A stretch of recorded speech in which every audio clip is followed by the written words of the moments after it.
It's high on a mountain, the warm winds are blowing, and where the winds are blowing to, there ain't no way of knowing. The mountain grass is short, it's dry and close to burning, crying out for water as the season's turning. Sweet smell of the pines, tall western cedar, drifting on the wind through the mountains like a river.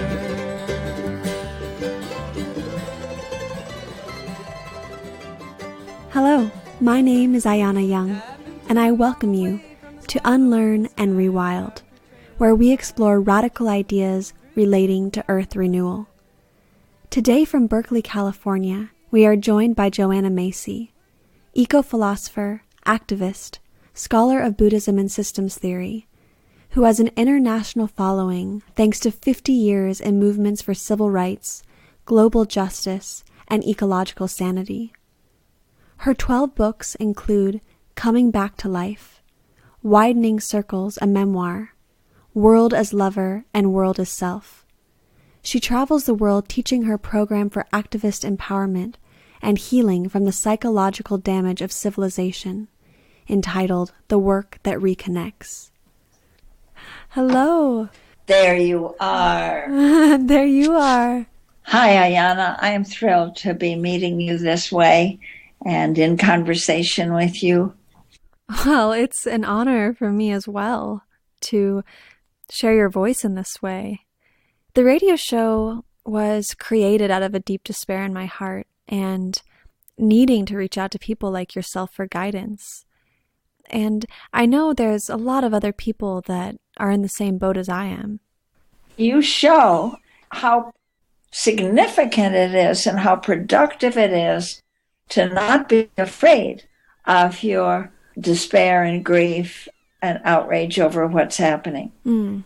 Instead of thinking of that as doom and gloom, closing your heart to it or thinking that it's some private pathology, you didn't close your eyes and you let it in. There's no more energy being devoted to protecting yourself from what's happening to the world. You open to it and look where it's taken you. I feel so grateful that I've been able to open myself up to the despair. You know, that's the most subversive thing we can do, because the power holders, the whole late capitalism project, would have us distrust our feelings and privatize them, that it's some personal craziness, and that pave them over, and that makes us very obedient and silent.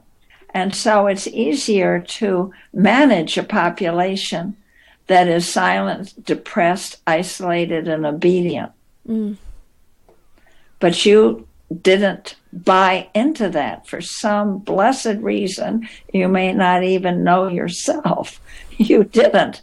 You let yourself feel it. I don't know why. It's strange because I didn't grow up in a community that talked about these things or was maybe even consciously aware of what was happening, and it was just something so loud for me. And even when I didn't know how to talk about the tar sands or nuclear, even when I didn't have that activist vocabulary, I was shouting and I was pushing against this. And you were feeling sick at heart. Yes.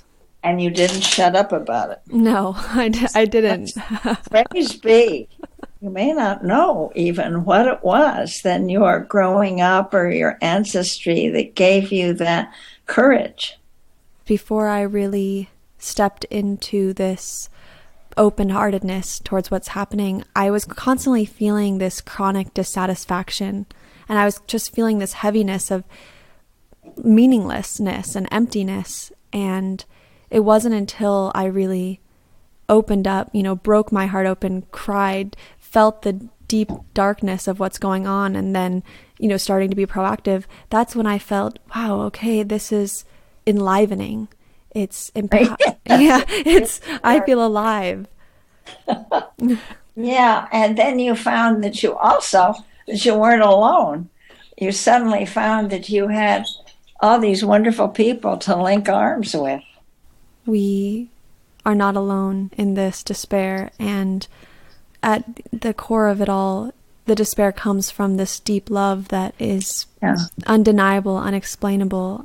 It's our birthright to feel it and live out of it, to let it pour through us for our world. And that's what I'm feeling with a lot of the young people today. They move me so.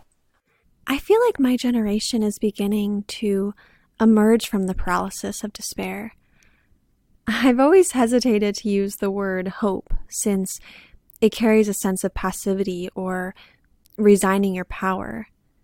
So I would distinguish what I'm feeling as a sense of calling, not based in hope, but in the certainty of this path and the need to rise to this occasion, whether or not we will ever personally see the kind of change we dream about. There's nothing that could stop me from doing this work, and even through times of doubt and lack of results, I know I can always take in the beauty of the world every day and love it fiercely. And that's a great economy, too, because it saves you from constantly taking your pulse, either your spiritual pulse or your strategic activist pulse. Oh, how am I doing? Am I this successful, that successful? Constantly trying to gauge the look at what the outcome is, and you just drop that, because you can't tell.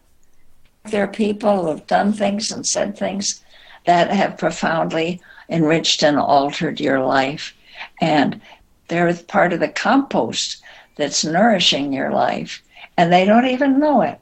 You don't go back to tell people. Sometimes they're not even alive anymore. Sometimes there are people that you've forgotten the name and that they've gone off, they live a place you can't reach them. So we absolutely are getting free from being dependent on knowing the outcomes of what we're doing. And that is an incredible liberation. And what a privilege it is, isn't it? Gosh, absolutely. I think about that a lot, that so many people don't have the opportunity because they're faced with real issues of survival. That's right. You are so right. And we're so lucky that we have a little psychic space, a little physical space. We're not locked up. We're not cut off in some refugee camp where all we have to do is stand in line for a crust of bread or a piece of paper to get us out of there. That we actually have. This means you have this radio show. We have this Skype technology. We don't know how long we'll have it. But for the moment we do, and for the moment we can let our hearts sing with the sense of purpose we have in our love for life. That brings to mind the very first interview I recorded, which was with the ecology writer Stephanie Mills. And she said something that I haven't ever forgotten, which is, cleaving to beauty is of great sustenance, and we can all help a little beauty to continue. I'm grateful, too, for the teachers that tell us that we don't need to pick and choose, but we can be ready for everything. And you may know that I do translations of the poetry of Rilke, Rainer Maria Rilke, who wrote some of the most amazing short poems. And there's a poem where he says, it's as if he imagines the sacred talking to us and saying, beauty and terror, keep going. Feeling is final. So there'll be terror as well as beauty. We're here when there's this turning that can happen. There's the great unraveling of living systems, and there's also the great turning toward a life-sustaining society. And we don't know how it's going to end, but we're here to face the unraveling and act for the great turning. And in that, we'll see beauty, but we'll also experience terror and grief. And we just let it all in. Let it all in. As he said, that's just keep going, because you're not going to let anything quell the joy you feel in being of use to life on earth. I'd like to read one passage from your book, Coming Back to Life. And it's really stuck in my mind.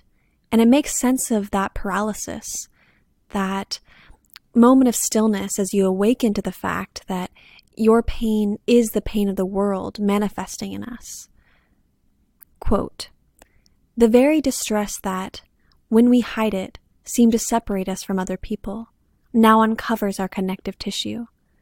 This realization, whether it comes in a flash of insight or a gradual dawning, is a turning point. We shift to a new way of seeing ourselves in relation to the world, and a new way of understanding our power. Many metaphors come to mind for describing this shift. It is like the turning of the tide, or the pause between breathing in and breathing out. As we allow the world's pain to flow in, it rearranges our internal structures. Then the outflow releases our gifts of response into the world. Or it is like a fulcrum, letting us shift the weight of our despair, turn it, and raise it into new understandings. The Chinese character for crisis is a combination of two forms. One means danger, the other opportunity. On this fulcrum, danger turns to opportunity." Unquote. Oh, wow, that's beautiful.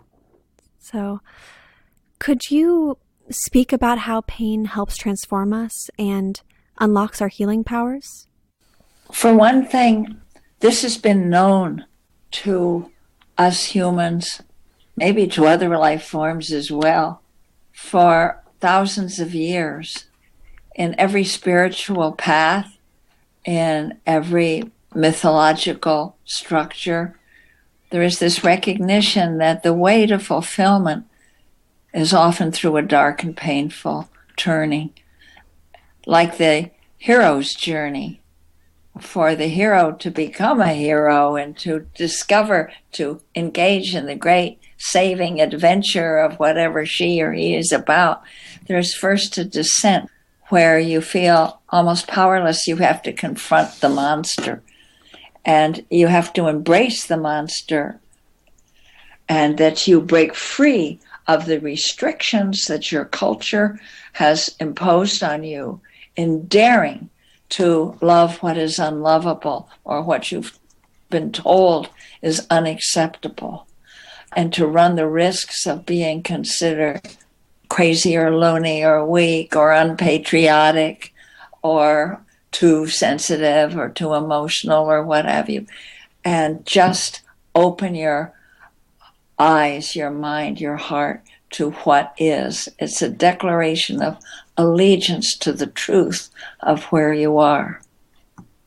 And it's at the same time, so this has been part of our knowing for a long time, and it seems particularly significant and necessary now in our facing our mainstream culture and the political economy of the industrial growth society, or we could call it late stage capitalism, that intensifies this oppressive nature of our culture.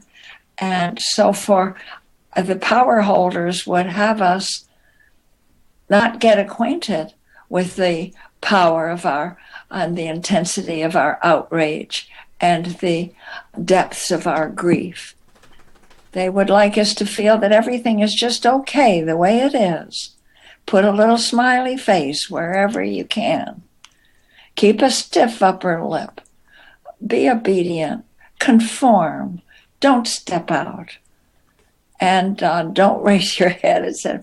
And so when you dare to accept the inner turbulence, which is really life itself knocking at the door, feel me, see me, open up to me, I am your world, you become not only so personally liberated and find more energy and more vitality and more joy, and the numbness and the anesthesia begin to wear off, but you also become subversive, dangerously subversive. You are breaking free of the kind of deep oppression that our political culture can threaten us. We can be threatened with so much, with jail, with isolation, with torture.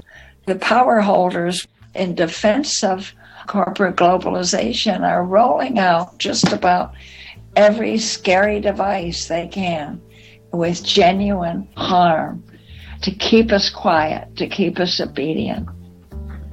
So I love to see in myself and in all the many people I've had the good fortune to work with in the Work That Reconnects, how feeling their pain for the world builds a wonderful kind of gleeful courage of being allied with life and begin to act and feel that life is flowing through you.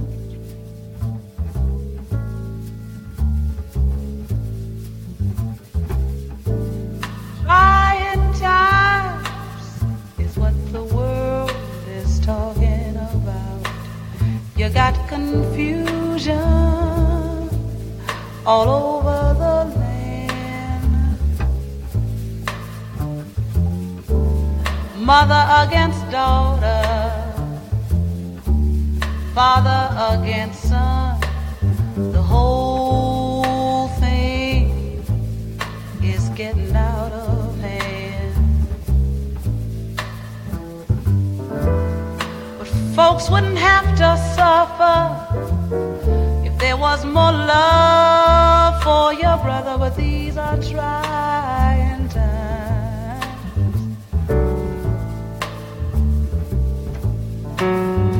Got the riots and the ghetto, and it's all around. A whole lot of things that's wrong is going down. I don't understand it. My point of view, I remember somebody said, do unto others as you would have them do unto you.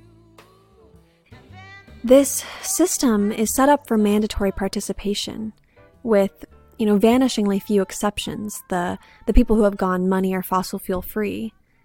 But slave labor and environmental toxification are built into the structure of the economy, and without them as it stands, it wouldn't function. So here we are in this impossible place of never being able to live guilt-free, and this guilt is just another form of pain for the world. But how do we deal with this pain? Is there a way to move through it? Yeah, you said it so beautifully that you can't be guilt-free in this. And so this can make you feel, there's no clear enemy. But when we realize that we all belong together in the living body of Earth, and we can see that we're, as living systems, we participate in not only the biosphere, the ecosphere, but we participate in the political and economic systems that we're born into and living in. So in a way, you can say, damn it, I want to be purely on the side of good and not tainted in any way by my complicity. But it's very difficult, if not totally impossible today, to live without interdependence with the reigning system. But the good news of that is that because you're part of it, you can also be part of its self-healing. Because the world actually can't be fixed from the outside, and you can't heal the world. But the world can only heal itself, and we are part of that. So we know that the drag of the habits that we've acquired. We know the sloth and laziness that are bred by our getting accustomed to the comforts. And so as we free ourselves, we are showing everybody, because everybody's complicit, and that there's no convenient enemy out there, except that there are sort of institutionalized forms of the mistakes we make. By that I mean, well, in Buddhism, which as you know is very important to me and been very helpful, the sources of suffering are seen to be not some evil principle, but they are simply human greed and human hatred and human confusion, delusion. So that's been ever so. We make mistakes when we're motivated by fear, hatred, and delusion. What's happening in our time with these technologies and market forces is that these sources of suffering, greed, hatred, and delusion, have taken on institutionalized and technologically assisted systems, forms. That's what we need to fight and separate from, these institutionalized forms. And therefore, that means that when you bump up against people who are working for the system in corporations or government or military or police or Monsanto or what have you, you realize they're not the enemy, that they're just in bondage to these organized forms of greed, hatred, and delusion. So you don't waste energy and risk separation by seeking to hate or defeat them. They're not the enemy. But what you do then, you recognize that you can help them see, that you focus your energy on how you dismantle these forces that we've allowed to arise. Am I making any sense? Oh, absolutely. In the Work That Reconnects, it's not in the books yet, but there's a practice that we do. It's on my website called Bowing to the Adversary. And that some of the people you have to oppose, the people you have to maybe do civil disobedience to stop what they're doing, that they're not the enemy. And so you make there are 10 different bows you make. You bow to them knowing that you who are destroying the natural world for your own profit, you have shown me how much I love the natural world. You have shown me how much I love the earth and its being. So I bow to you in gratitude. If it weren't for you, you have shown me how much I value justice and freedom. And so I bow to you. You teach not acting from short-sighted reactionary impulses, because if we do succeed in knocking down the system we oppose, it will spring back up with a new twist or, a new slogan or flag, but something equally problematic. And there's this thing called behavioral conditioning. The shift needs to be as deep as our psyche goes, to the roots of our cultural identities and our myths. We need to rejoin the river of creative life. So I'm wondering how we can approach simultaneously fixing our inner disconnects and engaging in effective struggles in the wider context. I think that they actually help each other. That's why I argue with people who seek a spiritual path that is characterized by tranquility and focusing just on your own emotional and spiritual responses without engaging in the hurly-burly of social change work. That shift in consciousness can actually be furthered and become more real for us in the course of taking risks and stepping out and speaking out. And you know why? It's because at the root of this shift that we're required to make now for life to go on, at the root of it, I think, and it comes both from science and spirituality, two revolutions, we're seeing that the earth is alive. It's a living system. Our political economy is treating the earth as a supply house and a sewer. And this is wreaking havoc with our own self-understanding and with our own peace of mind. It breaks our heart in a way far greater than we imagine to see our earth treated this way. But now, just as you and I are alive in this moment, both from science, quantum theory, chaos theory, system theory, and from spiritual traditions, from the indigenous people to the currents in every religion that are recognizing that our world is alive. The earth is alive. From it derives everything we know and have and are. And therefore, it is sacred to us. Oh my God, my world is alive. This planet is alive. That's what you were feeling today, Ayana, when you were walking out in the turning leaves. This is a living world. I'll do everything for it, and nothing I can do, nothing will ever befall me that will separate me from this living world. It's my larger body. It can pour its intelligence and its bliss through me.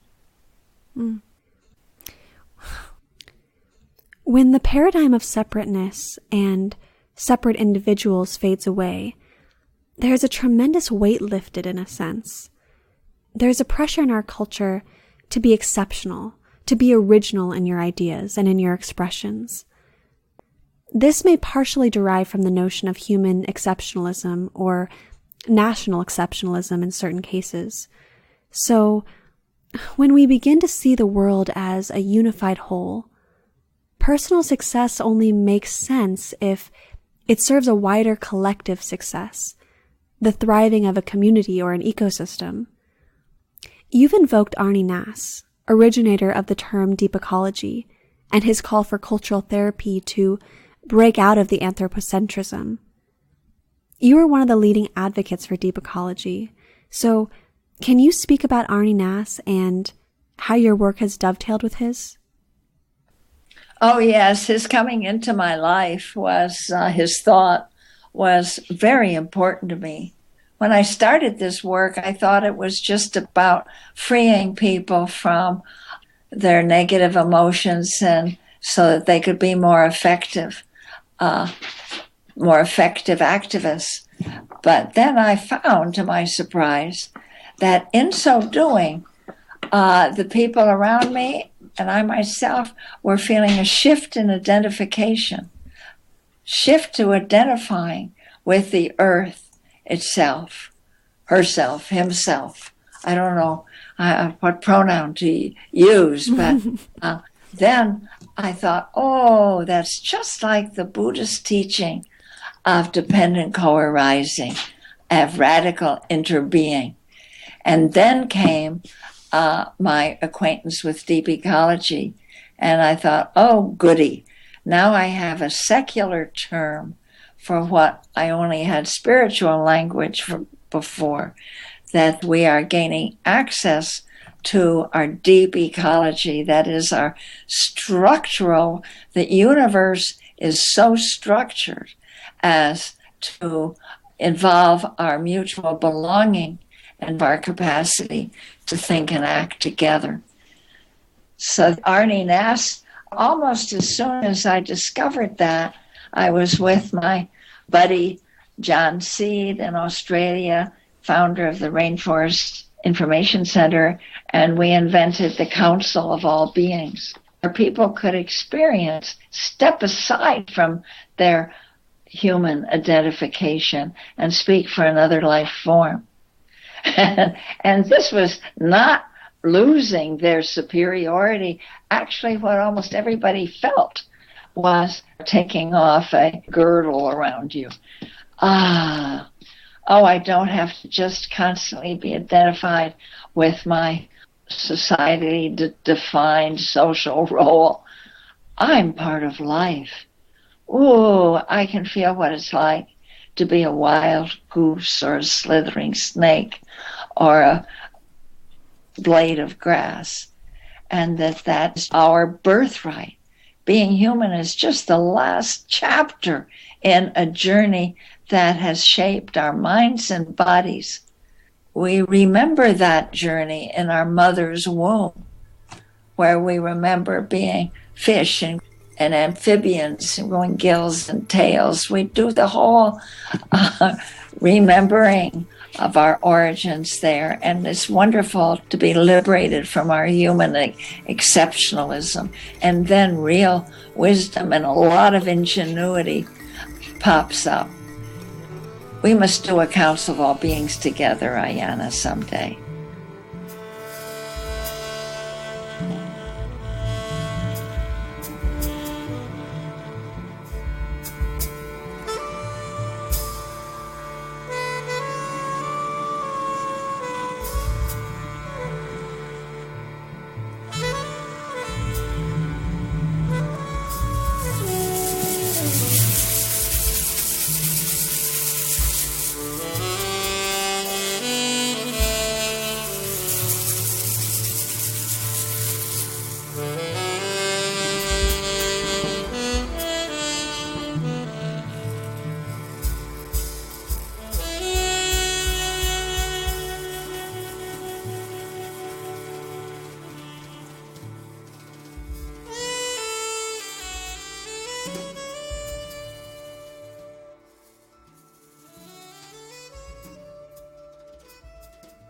My next question challenges me constantly. I experience the primal instinct of survival, of self-preservation, and the desire for creature comforts, but I've noticed a shift in my motivation lately. The age-old biological impulse towards the survival of our species has gone into overshoot, far past what would keep our population steady. And that's the great irony of our time. To increase or even just maintain our standards of living in the global north, we have to defile and deplete the whole of life. So one big challenge, as I see it, is to override this biological urge and override the habits of overconsumption with the much stronger forces of cultural evolution, which teaches us balance. Do you see this cultural therapy as just awakening in us this instinct for harmony? Or is it supplanting instinct? What are your thoughts on this? As I was saying just before, what struck me, just a few years after we started, there's a shift in self-interest that occurs, a shift to the next systemic level that, as perhaps our earliest ancestors felt, and as we get from indigenous teachings of native societies, as well as in other religions and spiritual paths, there's a shift from focusing on the separate self to feeling they're just part of a larger body, a larger being, a larger system. You define yourself differently. The realm of your self-interest enlarges and expands, so that what happens to the rainforest of the Amazon basin, for example, strikes you with the same kind of concern, or at least similar concern, as to what's happening to your own lungs. Because you know these are the lungs of your larger body, the planet Earth. It's very easy to slip back continually into identification with your personal needs for comfort and security and approval and So you need constant practices And John Seed used to remind me of this. He said, we've got to do these rituals and practices almost daily and very regularly at any rate to counteract the pull of a hyper-individualized society that conditions us and has since birth toward acquisition and competition. And so we have, as you may have noticed in the Work That Reconnects, we follow a spiral of practices where we begin with gratitude. Once you listen what the Haudenosaunee say, the Mohawks and Onondagas of central New York, tell me these are the words that come before all else. We give greetings and thanks to the sun as it rises, to the trees that stand in their majesty and teachings, to the waters that strengthen us and the fish that clean the waters, etc. So just rehearsing or opening to your gratitude to be alive, the gratitude that I now am able to meet this extraordinary young woman, Ayana, and that I will meet her in person someday, fills me with such, oh, what a gift I've just been given. So gratitude also keeps us, that self-interest extended wide.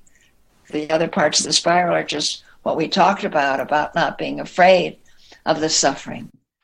And then daring to look with new eyes in deep time and deep ecology, linking arms to move forward.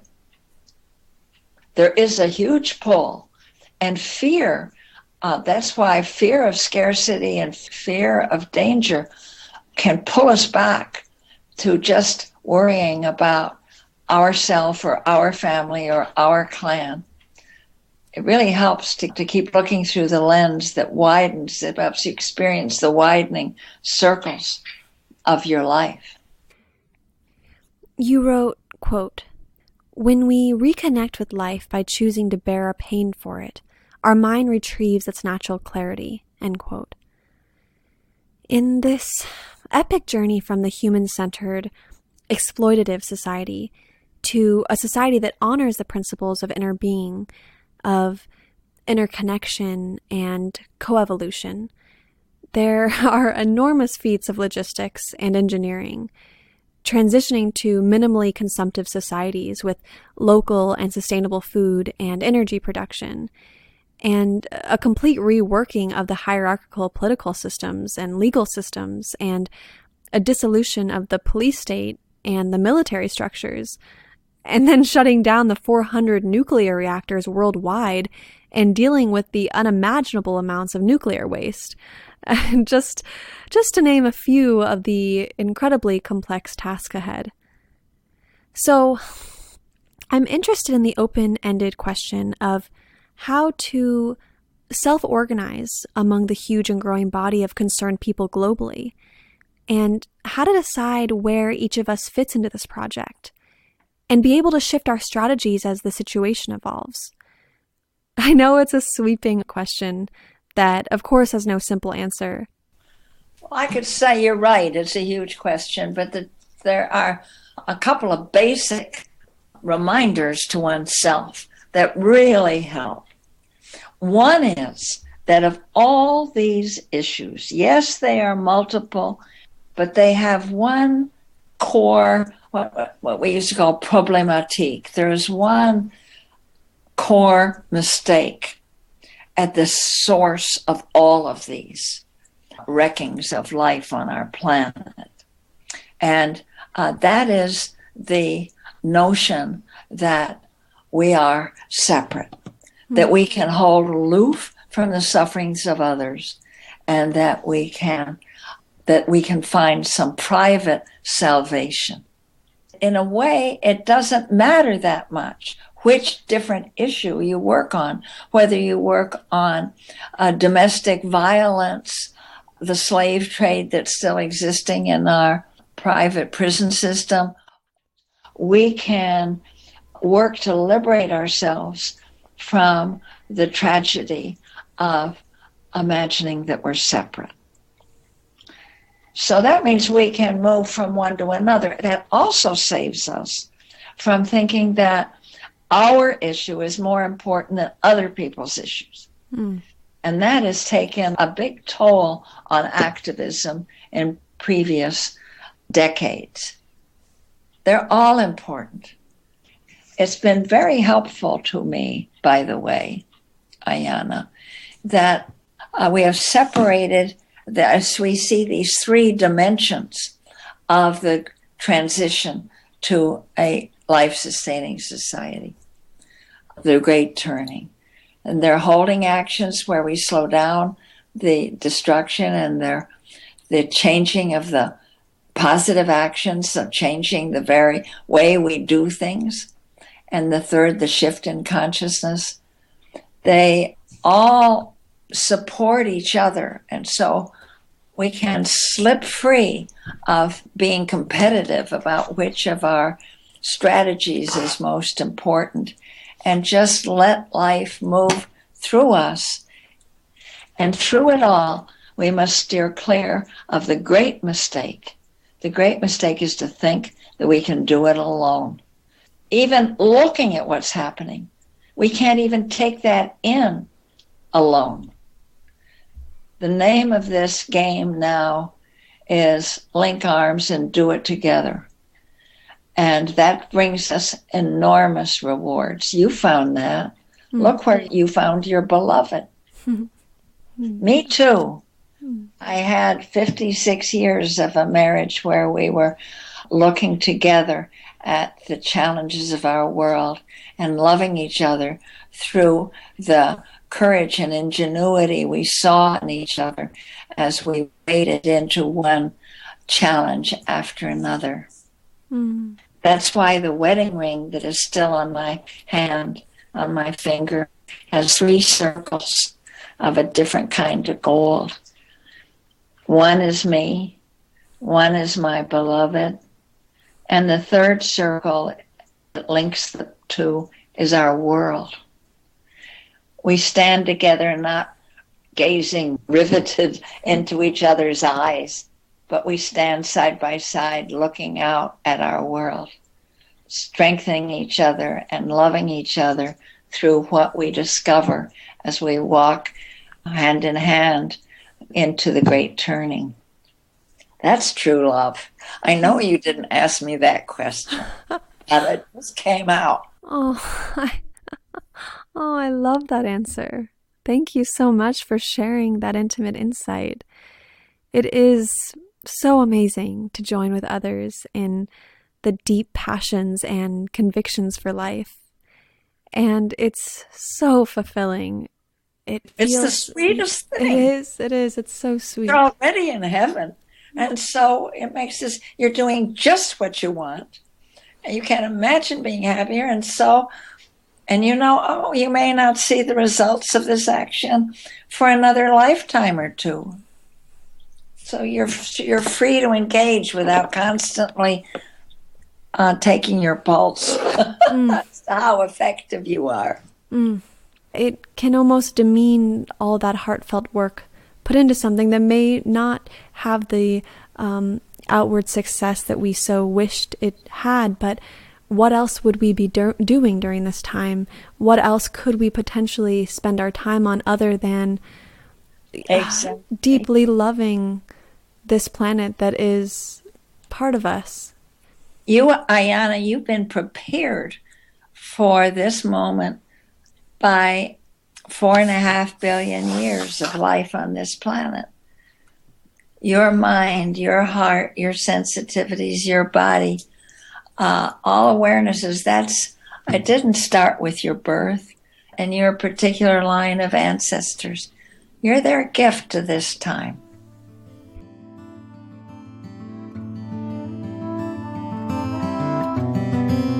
Here for a moment, treasure the thought to feel the still air pulling the strings of your heart. you're given to dreaming with love on your mind. I wish I could help you to find.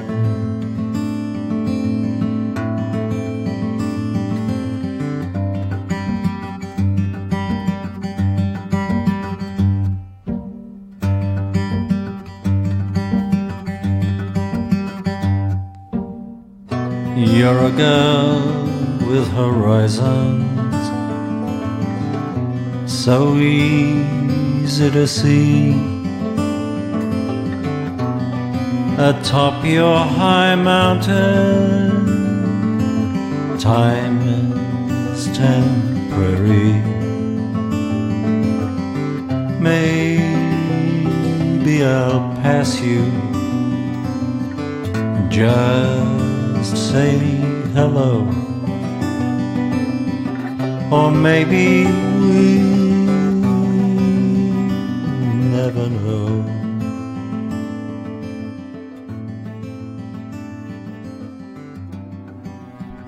I'd like to ask you about deep time. You do an exercise in which a participant expresses an activist issue from several vantage points. For instance, fracking. First, they speak from their own heart, their own point of view. And then they change identity and speak as the opponent would speak. But you insist on it being a sincere attempt, not a caricature of the opponent. But you take it further then, and have the person assume the role of non-human being that is affected by the issue. Perhaps the fish that were, completely wiped out in the creek in Kentucky, where fracking fluid spilled. And then the final voice is of the future human being, speaking from the distant future about the cascading effects through time of the actions we're taking now. So, how has your study of deep time shaped what you consider to be important in the blink that is this life? I'm just imagining if every politician and corporate policymaker did this exercise before work in the morning. Oh! Oh, what a different world that would be. Oh, I just can't think of anything that would make me happier, that would be more wonderful. Well, what to say?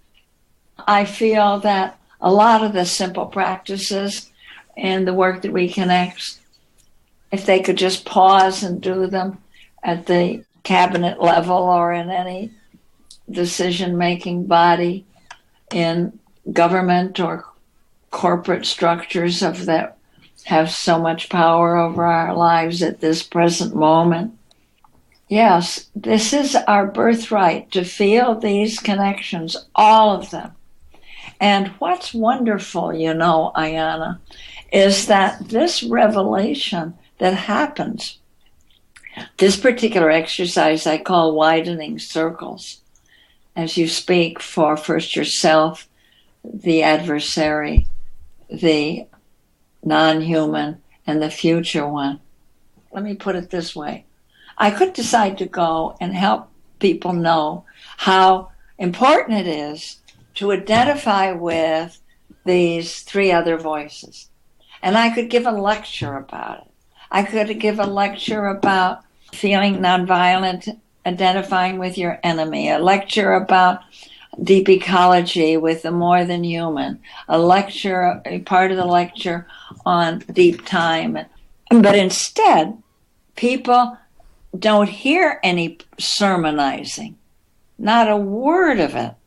All they do is speak from that perspective. And that teaches them. You follow me? It's in us already. We don't need to sermonize people, moralize at them. Let them speak. And then in that speaking, they find how big their heart really is. Or their heart-mind, as I say. Because in Buddhism, your mind is located in the heart. I have to tell you something that happened with that Earth Leadership cohort. we went and had the wonderful weekend together at Roe. And in the course of that, we go around the spiral of the Work That Reconnects. And each one is so powerful and subversive in a way. Even letting in gratitude for life is subversive to the consumer society, that you are enough the way you are and don't need to buy everything. In that weekend, we did a very fierce piece of work around truth-telling about our pain for the world, called the Truth Mandala, which you may have done or heard about. It was the following few days, and there were some members of the Earth Leadership cohort, young people that stayed on. Well, this Truth Mandala, where people enter the ritual circle and pick up an object and let it speak, let the fear speak, that's a stone, or let the grief speak, those are dead leaves, or let the outrage and anger speak, that's a thick stick, or let the emptiness and overwhelm speak, that's an empty bowl. So this has always been, this has been around for 25 years and gets better and better. At any rate, this particular Truth Mandala was so fierce in the grief and even hopelessness that was being expressed, what people were saying that was just pouring out of all the feelings they'd been sitting on for years, that just erupted. It was like a fierce wind blowing. I could feel it. And there were moments when I wanted to protect some of the younger people there. One especially, she looked so young and so fragile, even though I knew she was a dynamite activist. I, for the first time in my life, as I wanted to go and put my hands over her ears and not be faced with so much total grimness of the outlook of what we've done to ourselves and to the earth. But of course I didn't, but I had. And she came in too, just utterly devastated. These terribly grievous things, kept pain pouring out. And when it was over, she said, "Well, I wish I'd done that 9 years ago." So I feel wonderful. To release it. Yeah, and we made it clear, too, that each of these dark emotions that so many people fear and flee have a tantric side or a flip side or a source.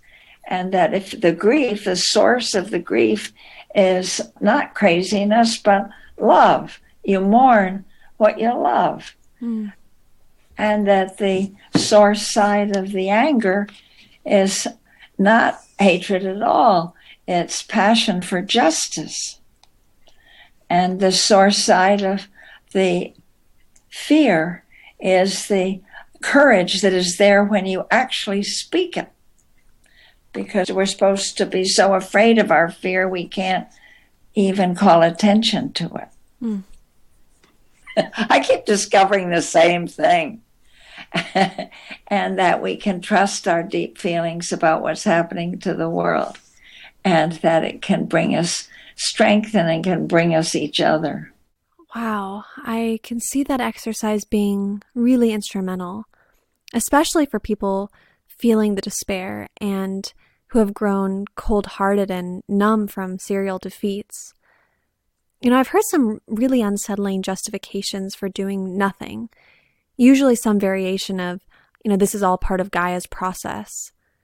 But if your intuition is awake, it's impossible to ignore the suffering of the earth. And a sense of certainty comes from being an active participant in the journey towards inner being. I love the word certainty, just knowing, this is who I really am or what I really am. This is the source of my life. Oh, it's so much bigger than I thought. Oh, I don't ever need to be separated from that. Oh, there's no need to fear. And it's a kind of release. Not a striving to comprehend, not a striving to scramble up, to learn, to reach for the next rung of learning and competence, but rather letting go into what has always been there. Always been there, but unrecognized, particularly in the industrial growth society. Thank you so much, Joanna, for bringing this wisdom and serenity to this ongoing conversation. I really hope I get to meet you one day and be a part of the work that reconnects.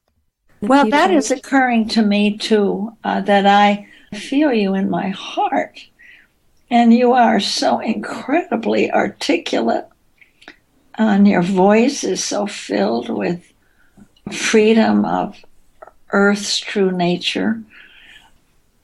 There's a lot of life's intelligence that can flow through you.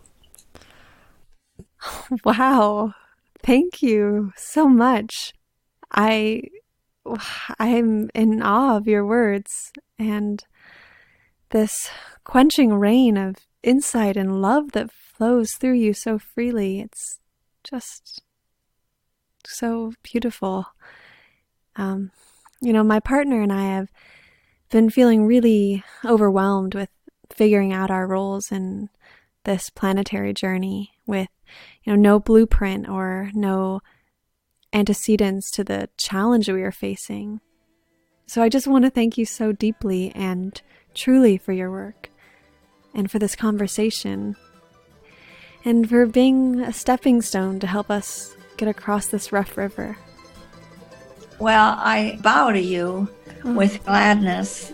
I'm literally doing that. I'm doing that too. Go well, dear heart.